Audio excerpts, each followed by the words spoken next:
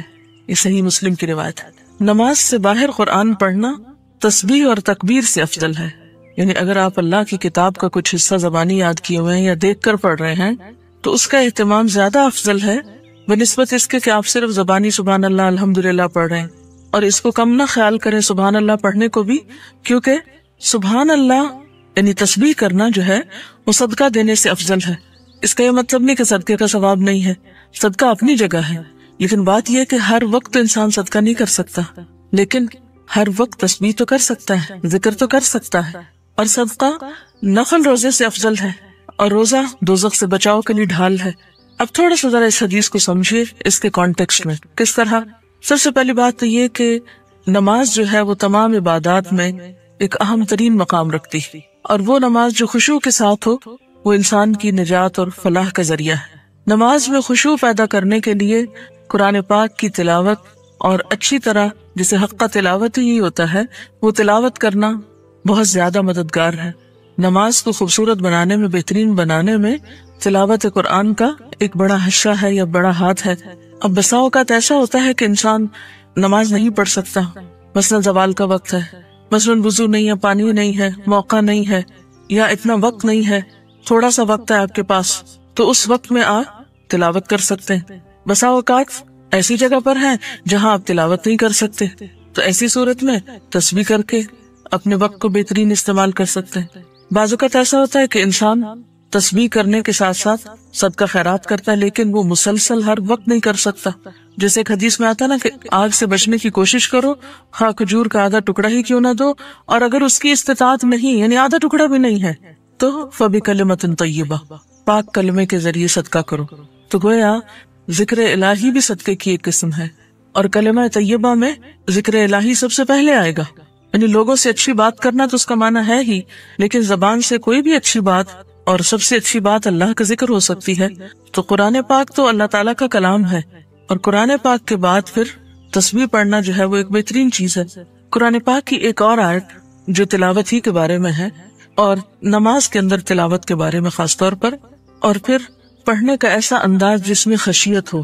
امن هو قانت آناء اللیل ساجدا وقائما یحذر الآخرة ویرجو رحمت ربه قل هل يستوي الذین يعلمون والذین لا يعلمون انما يتذکر اولو الالباب۔ سورۃ زمر آیت نمبر 9۔ کیا بھلا وہ جو رات کی گھڑیوں میں کھڑا رہتا ہے بندگی اطاعت کے ساتھ، سجدہ کرتے ہوئے اور قیام کرتے ہوئے، آخرت سے ڈرتا بھی ہے اور اپنے رب کی رحمت کی امید رکھتا ہے، کہہ دیجئے کیا برابر ہو سکتے ہیں وہ لوگ جو علم رکھتے ہیں اور وہ جو علم نہیں رکھتے؟ بے شک نصیحت وہی پکڑتے ہیں جو عقل والے۔ کیسے تلاوت کی جائے؟ کیسے میں کیا آئے گا؟ خوبصورت آواز سے کی جائے، حق کا تلاوت ہی ہو، پھر خوبصورت آواز ہو، اور اس کی تاکید بھی کی گئی ہے زین القرآن باصواتکم۔ اور نبی صلی اللہ علیہ وسلم نے کیا فرمایا ہے؟ لیس منا من لم یتغن بالقرآن، وہ ہم میں سے نہیں جس نے قرآن کو غنا کے ساتھ یعنی خوبصورت آواز کے ساتھ نہیں پڑھا۔ حضرت عبید اللہ بن نبی یزید سے روایت ہے کہ ہمارے پاس سے ابو لبابہ گزرے تو ہم آپ کے پیچھے پیچھے چل دیے، تو ہم نے دیکھا کہ وہ کسی گھر میں جا رہے ہیں تو ہم بھی ساتھ چلے گئے، تو ہم نے دیکھا کہ صاحب خانہ جو ہے وہ بڑی خستہ سی حالت میں بیٹھا ہوا ہے۔ میں نے اس سے سنا کہ وہ کہہ رہا ہے کہ نبی صلی اللہ علیہ وسلم نے فرمایا کہ لیس منا من لم یتغن بالقرآن، قال فقلت لابن ابی ملیکہ، تو حضرت عبید اللہ بن نبی یزید ابن ابی ملیکہ سے کہتے ہیں یا ابا محمد ارأیت اذا لم یکن حسن الصوت قال یحسنہ ما استطاع، کہ اگر کسی شخص کی آواز ہی اچھی نہیں تو پھر وہ کیا کرے گا؟ یعنی یہ بات کو معمولی نہیں ہے کہ لیس منا من لم یتغن بالقرآن۔ لیس منا کا کیا معنی ہے؟ ہم میں سے نہیں۔ یہ بات کئی دفعہ آپ نے فرمائی ہے، لیس منا وہ شخص ہم میں سے نہیں۔ تو جب بھی آپ یہ بات فرماتے ہیں کہ فلاں ہم میں سے نہیں، تو اس کا کیا معنی ہوتا ہے؟ کہ وہ مسلمان نہیں، اس طریقے پر نہیں، یا اس خاص گروہ میں سے نہیں، یا ہمارے انداز پر نہیں جو ایسا نہ کرے۔ تو گویا یہ تاکید کرنے کا، کسی بات کی اہمیت کو ثابت کرنے کا ایک طریقہ ہے۔ اچھا، اب وہ ہم میں سے نہیں جو قرآن کو خوبصورت آواز سے نہ پڑھے، عمدہ طریقے سے نہ پڑھے۔ یہ بات کوئی معمولی بات نہ تھی، صحابہ کرام تو اس سے ہل گئے ہوں گے کہ آپ ہمیں اپنا نہیں کہہ رہے، اگر ہم ایسا نہ کریں تو اس پر ان میں سے ایک کو فکر ہوئی اور اس نے دوسرے سے پوچھا کہ اگر کسی کی آواز ہی اچھی نہ ہو، کیونکہ کچھ لوگ ایسے ہوتے ہیں نا کہ جن کی آواز قدرتی طور پر اس کے اندر غنا ہوتا ہے، وہ تھوڑی سی بھی کوشش کریں تو بہت خوبصورت آواز ہوتی ہے ان کی، لیکن بعض لوگ کوشش بھی کریں تو ان کی آواز میں خوبصورتی نہیں پیدا ہوتی. تو ان کا کہنا یہ تھا یا ان کا مطلب یہ تھا کہ یہ تو اللہ تعالیٰ کی طرف سے، یعنی آواز کا خوبصورت ہونا تو ایک گاڈ گفٹڈ چیز ہے، پھر اس میں انسان کا کیا قصور ہے؟ پھر ایسا شخص کیا کرے جو ایسا نہ کر سکے؟ تو انہوں نے جواب دیا یحسنہ ما استطاع، اسے خوبصورت بناتا رہے جتنی بھی اس میں استطاعت ہے. یعنی ہر شخص سے اس کی پھر استطاعت کا امتحان ہوگا کہ اس نے کوشش کتنی کی، اس کی ایفرٹ کتنی تھی، اس نے اس پہ توجہ کتنی دی.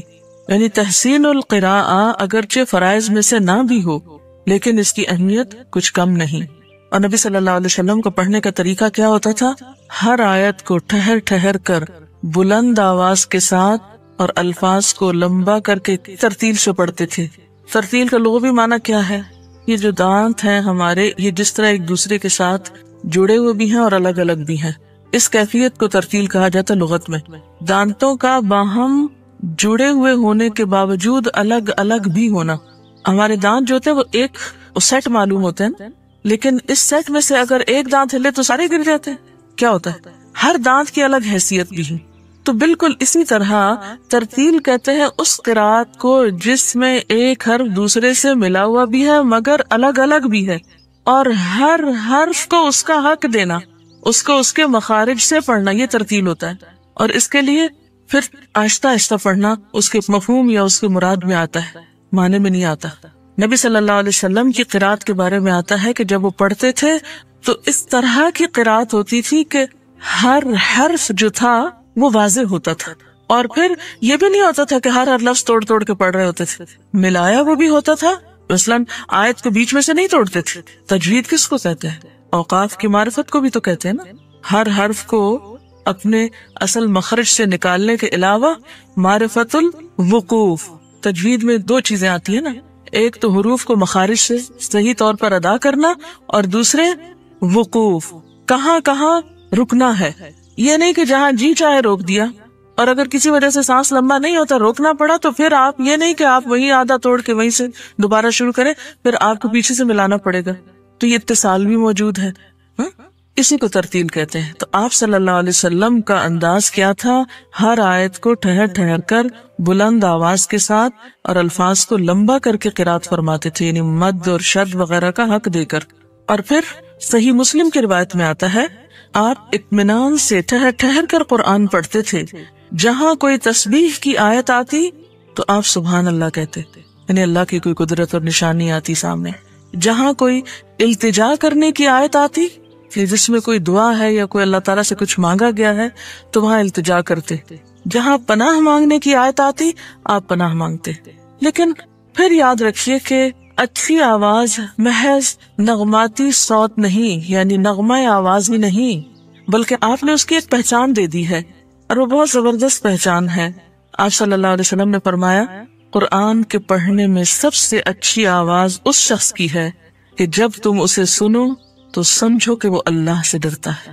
یعنی خوبصورت آواز کا معیار بھی بتا دیا گیا کہ وہ محض کوئی گانے کی آواز نہیں ہے، یا عام معنی میں جن آوازوں کو بہت خوبصورت آپ کہتے ہیں وہی چیز نہیں ہے، یا کسی خاص گانے کی ٹون پہ پڑھنا مراد نہیں ہے اس سے، بلکہ اس سے تو الٹا منع کیا گیا کہ ایسے لحون میں نہیں پڑھا جائے.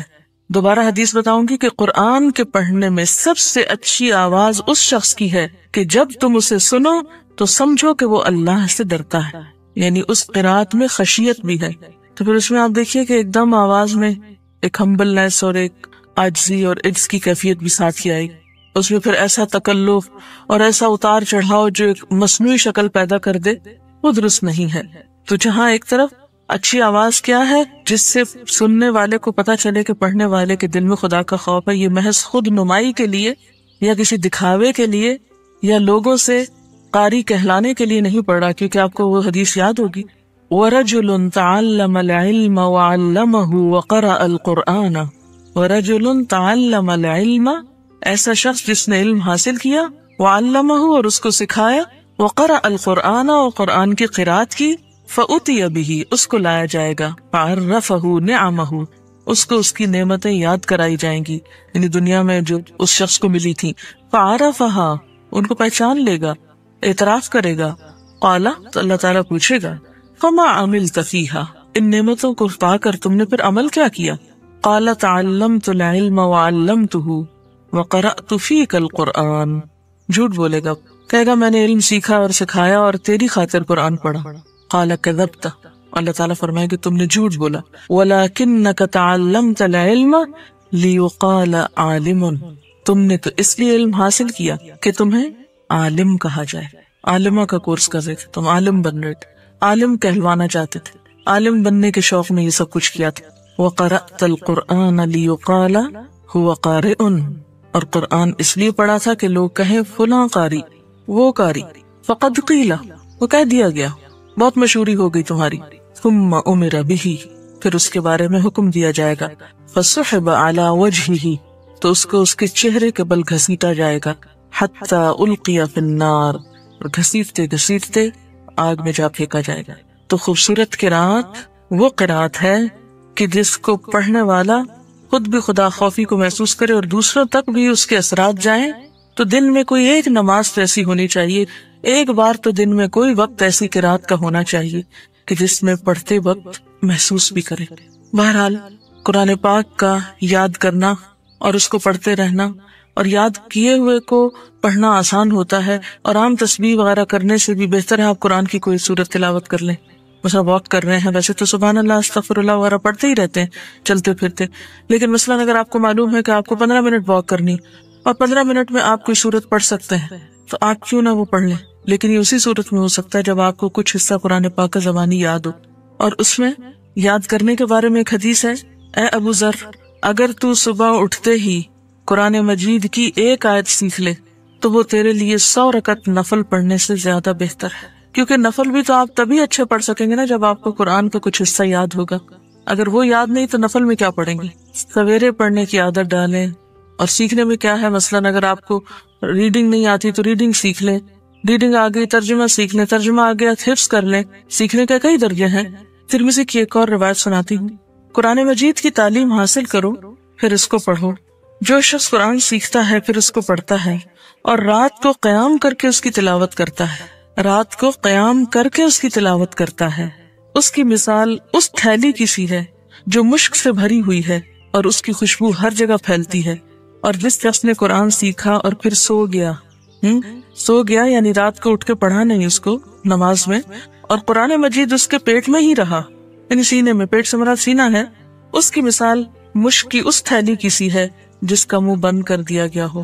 اسی طرح وہ شخص جو قرآن مجید کی تلاوت میں اتنا مشغول رہتا ہے کہ دیگر اذکار کے لیے اور اللہ سے دعا اور سوال کی فرصت نہیں پاتا، یعنی وقت نہیں ملتا اس کو لمبی دعا مانگنے کا بھی، تو اللہ تعالیٰ اس کے بارے میں خود فرماتا ہے کہ وہ اس پر خوش ہو کر وہ تمام چیزیں اس کو عطا کر دیتا ہے جن کے بارے میں وہ اللہ کے حضور دست سوال دراز کرنا چاہتا تھا، یعنی جو وہ مانگنا چاہتا تھا اور مانگ نہ سکا. ہم قرآن پاک زیادہ کیوں نہیں تلاوت کر پاتے؟ اس کی کیا نفسیاتی وجہ ہوتی ہے؟ تسبیحات رہ جائیں گی، فلانا وظیفہ رہ جائے گا، فلاں ذکر رہ جائے گا، فلاں چیز چھوٹ جائے گی. یہ ایک ہوتا ہے، یہ میں آپ کی بات نہیں، میں تو اپنی بات کر رہی ہوں کہ فلاں چیز پھر رہ جائے گی، اگر اس سے زیادہ پڑھا تو بس اتنا ہی یہ کافی ہے.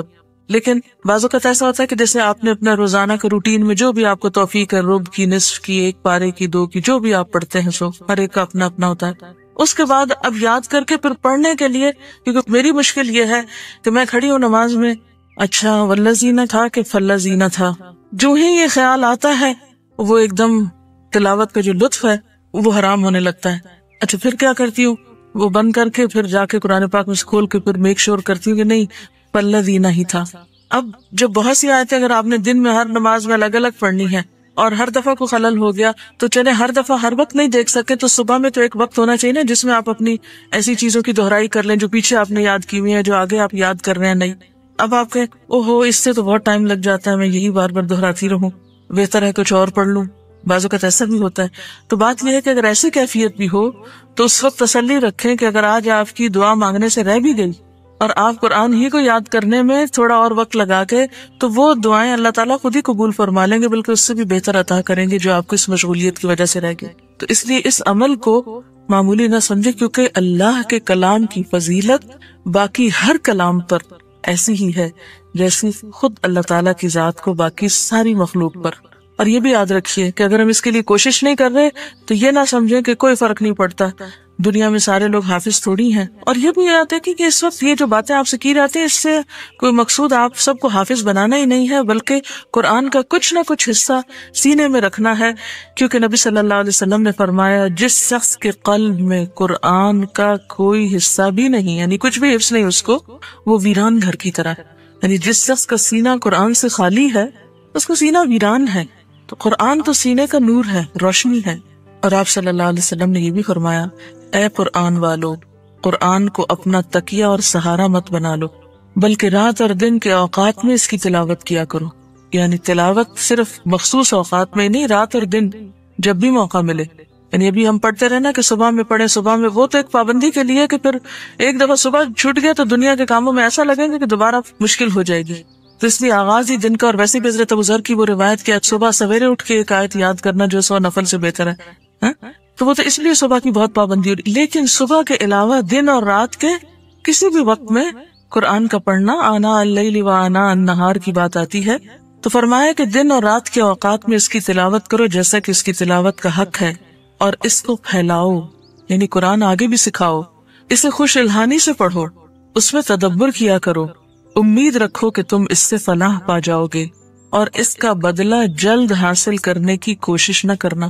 اتنا میں تو درس قرآن دیتی ہوں، کوئی سمجھتا ہی نہیں کچھ، اتنے سالوں سے پڑھا رہی ہوں، لوگ ٹھیک ہی نہیں ہو رہے، مثلا ایسی مایوسی آنے لگتی ہے نا، اتنا پڑھا ہے میرا تو وہ مسئلہ حل ہی نہیں ہوا ابھی تک۔ تو اس کا بدلہ جلد طلب کرنے کی کوشش نہ کرنا، جلدی نہ کرنا اس معاملے میں، کیونکہ آخرت میں اس کا ثواب لازماً ملنے والا ہے۔ یعنی اگر دنیا میں کوئی بظاہر فائدہ نظر نہ بھی آیا تو آخرت میں اس کا فائدہ ملنے والا ہے، مل کے رہے گا، فکر نہ کرو۔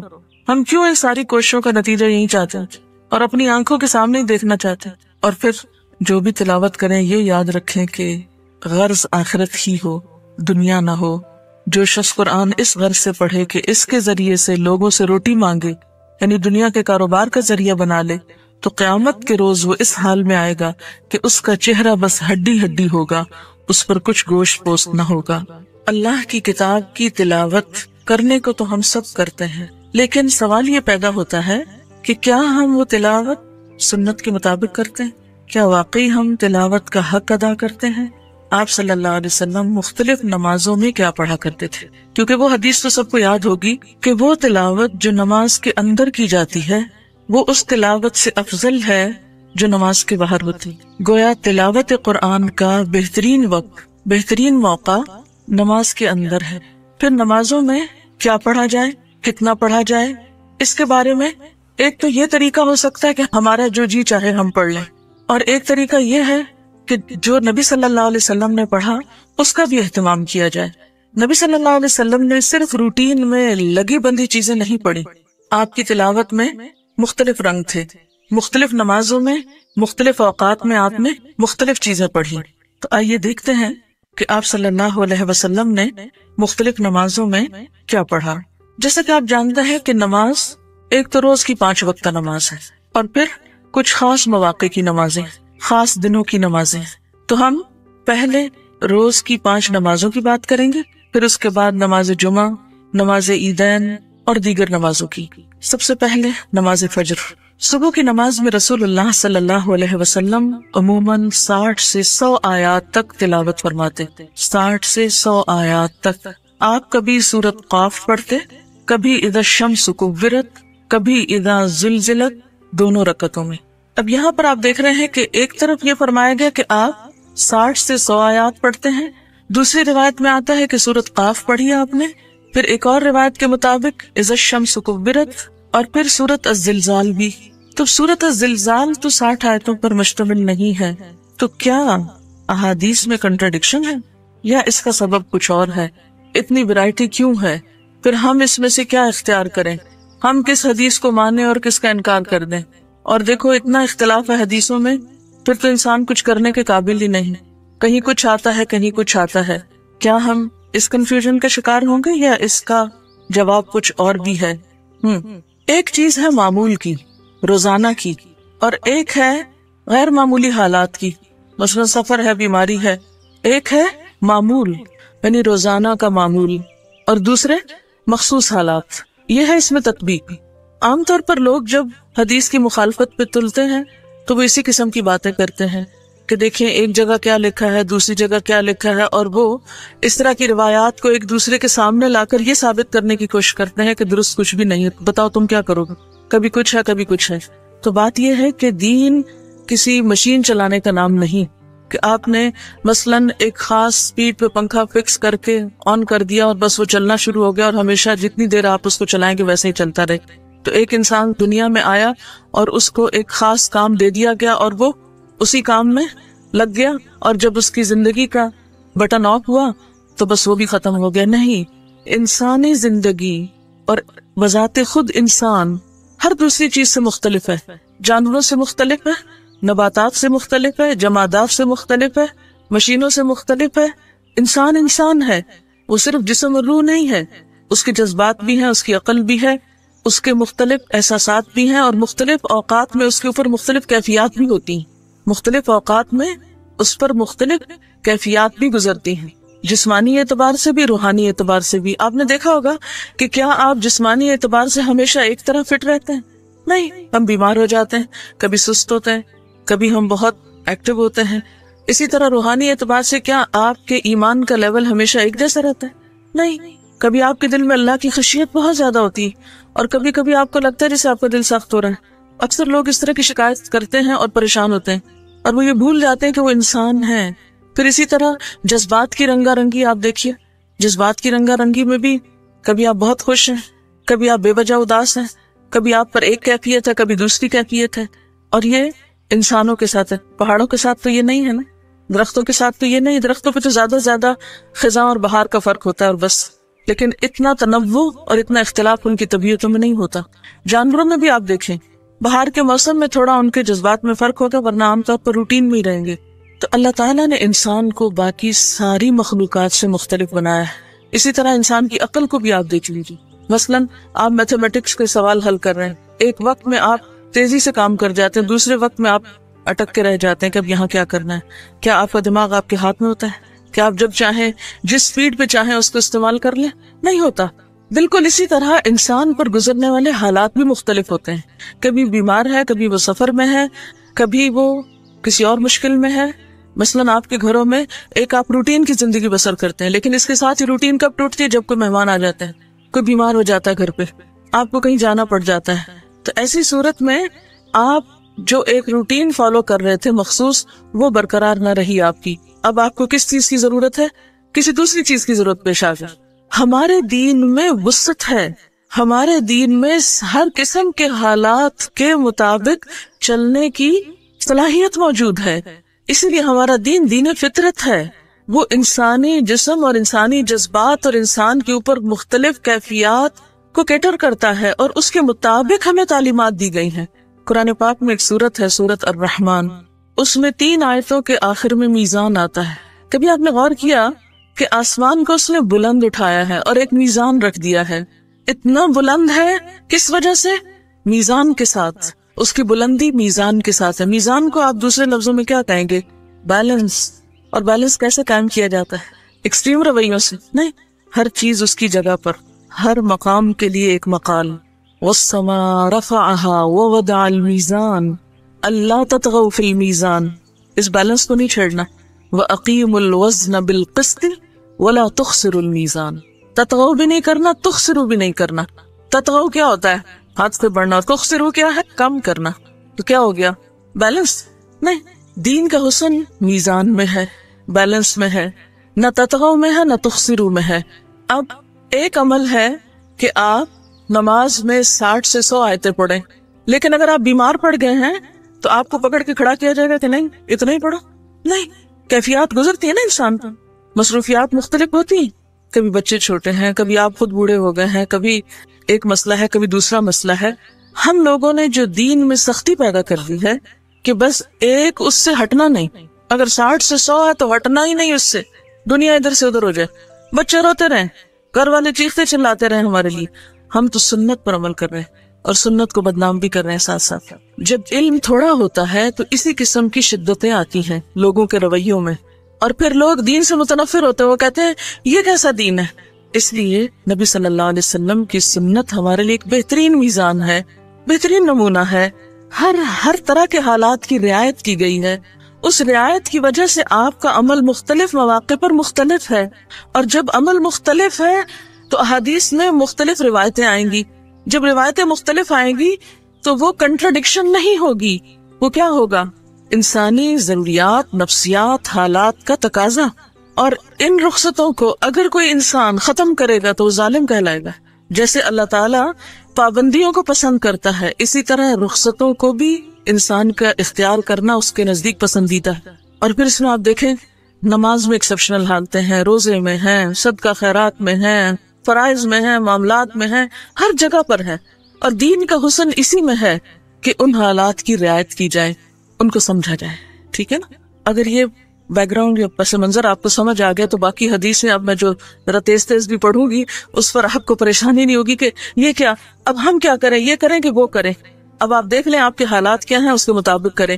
کیا حدیث میں یہ نہیں آتا کہ نبی صلی اللہ علیہ وسلم نماز پڑھا رہے ہوتے تھے، کسی بچے کے پیچھے سے رونے کی آواز آ جاتی تو آپ کیا کرتے؟ میں تو 100 آیتیں پوری کروں گا، روتے ہیں تو روتے رہیں.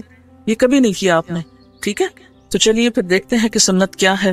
حضرت جابر بن سمرہ بیان کرتے ہیں کہ رسول اللہ صلی اللہ علیہ وسلم نماز فجر میں سورۃ قاف والقرآن المجید اور اس کی مانند کوئی اور سورت پڑھتے تھے. یعنی زیادہ یہ پڑھتے تھے یا اتنے ہی سائز کی کچھ اور. رسول اللہ صلی اللہ علیہ وسلم نے ہمیں مکہ فتح ہونے کے بعد فجر کی نماز پڑھائی. صحابہ کہتے ہیں پس سورت مؤمنون یعنی قد افلح المؤمنون شروع کی، یہاں تک کہ موسیٰ اور ہارون علیہ السلام یا عیسیٰ علیہ السلام کا ذکر آیا تو نبی صلی اللہ علیہ وسلم کو کھانسی آ گئی اور آپ رکوع میں چلے گئے. اس سے کیا پتہ چلتا ہے کہ اگر امام کو کھانسی آ جائے، کوئی غیر معمولی صورت پیش آ جائے تو پھر یا بھولنے لگے تو مقتدیوں کو تنگ نہ کرے کہ وہ کھانستا چلا جائے مائک میں اور ایک شور ہنگامہ ہو جائے اور اس کے بعد پھر شروع کرے اور پھر کھانسی آئے اور پھر شروع کرے. کتنی خوبصورتی ہے. یعنی آپ نے وہ ریجیڈیٹی نہیں برتی کہ نہیں میں نے تو صورت پوری کرنے کی نیت سے ارادہ کیا تھا اور اب کچھ بھی ہو جائے یہ تو میں نے پوری کر کے چھوڑنی. نہیں، جہاں تک اللہ نے چاہا ہو گئی اور جب اللہ نے چاہا آگے بڑھ گئے. حضرت عمر بن حریث روایت کرتے ہیں کہ انہوں نے رسول اللہ صلی اللہ علیہ وسلم کو نماز فجر میں واللیل اذا عسعس یعنی سورۃ تکویر پڑھتے ہوئے سنا، اذا الشمس کورت. حضرت عقبہ بن عامر روایت کرتے ہیں کہ میں سفر میں رسول اللہ صلی اللہ علیہ وسلم کی اونٹنی کی مہار پکڑے ہوئے چل رہا تھا. آپ سفر میں نماز صبح کے لیے اترے تو آپ نے صبح کی نماز میں قل اعوذ برب الفلق اور قل اعوذ برب الناس پڑھی. اس سے کیا پتہ چلتا ہے؟ سفر میں جہاں قصر ہے وہاں نماز بھی مختصر، تاکہ سفر ختم ہو جائے، نہ کہ راستے میں اتنی لمبی بریک لیں. تو اس سے دین کی وسعت اور حالات کے تقاضوں کے مطابق اس کا ڈھلنا پتہ چلتا ہے. حضرت معاذ بن عبداللہ کہتے ہیں کہ نبی صلی اللہ علیہ وسلم نے نماز فجر میں دونوں رکعتوں میں اذا زلزلت کی تلاوت فرمائی.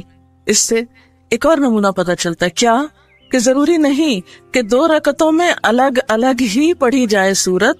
اگر کبھی 2 رکعتوں میں ایک ہی سورت پڑھ دی گئی تو اس سے بھی فرق نہیں پڑتا، اس کی بھی سنت ملتی. تو گویا ہمارے دین میں ریجیڈیٹی نہیں ہے، بلیک اینڈ وائٹ حکم نہیں ہے، حالات اور ضروریات کے مطابق مختلف سنتیں سکھائی گئی ہیں. اسی طرح فجر کی سنتوں کے بارے میں آتا ہے کہ بہت ہلکی قرات کرتے تھے، یہاں تک کہ حضرت عائشہ فرماتی ہے مجھے شبہ گزرتا کہ شاید آپ نے سورۃ فاتحہ بھی نہیں پڑھی. یعنی مختصر ترین. اس سے پہلے تہجد کی نماز طویل ترین ہوتی تھی، پھر آپ فجر کی سنتوں کی پہلی رکعت میں قل یا ایھا الکافرون اور دوسری میں قل ھو اللہ پڑھتے تھے، اور قرات بھی تیز ہوتی تھی. تو حق کا تلاوت ہی میں ہمیشہ بہت رک رک کے پڑھنا بھی نہیں، ضرورت پڑنے پر تیز بھی پڑھا جا سکتا ہے. اچھا اگر ہمارے ساتھ کبھی ایسا ہو کہ ہمیں نماز جاری، سورج نکلنے والا اور تیز پڑھنی پڑے تو ہم سارا دن ملال میں رہتے ہیں، آج تو لگتا ہے فجر پڑھی نہیں. روز کی عادت تو نہیں ہونی چاہیے ایسے، مگر کبھی اگر تیز بھی نماز پڑھنی پڑے تو تیز پڑھ جائیے، اور وہ بھی حالات کے تقاضے کے تحت. ایک رخصت سامنے ہے ہمارے.